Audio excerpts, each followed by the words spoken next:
In today's video, I'm going to teach you how to add a new page to your Shopify store using the Dawn theme. This process is straightforward and can be completed in just a few minutes, so let's dive right in. First, we're going to start by heading over to the Shopify website. Open your preferred web browser and go to Shopify's homepage. Once you're there, look for the login button, usually at the top right corner of the page, and click on it. Now you'll be directed to the login page. Here, you need to enter the email address associated with your Shopify account. Ensure it's entered correctly to avoid any login issues. After typing in your email, proceed by clicking on Continue with Email. This will take you to the password entry page. Go ahead and carefully type in your password. Remember, passwords are case sensitive, so double check to make sure everything is correct. Once you've done that, click on the login button to access your Shopify admin.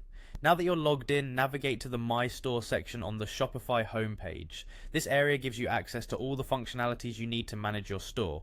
Once there, find and click on Online Store, located in the left-hand menu. It's here that you control everything related to how your store appears online, including themes and pages. Next, look for Pages in the sub-menu under the Online Store section and click on it. This is where you'll add the new page to your store. You should see a button labeled Add Page. Go ahead and click that. Now you'll be in the page creation area where you can customize your new page.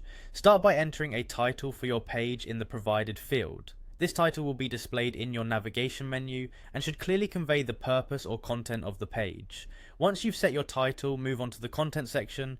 Here you can add any texts, images, or embedded videos you'd like to display. Be creative and ensure that the content aligns with the rest of your store's theme and branding. If you want to make any advanced changes like optimizing for SEO, click on the Edit option. This opens up more settings including page visibility and search engine optimization options. Make sure to optimize your page with keywords that are relevant to your content to help improve your search rankings. Before you wrap up, make sure your page is set to visible so customers can find it. It's easy to overlook this setting, so double check that everything is set up correctly. Finally, when you're satisfied with your new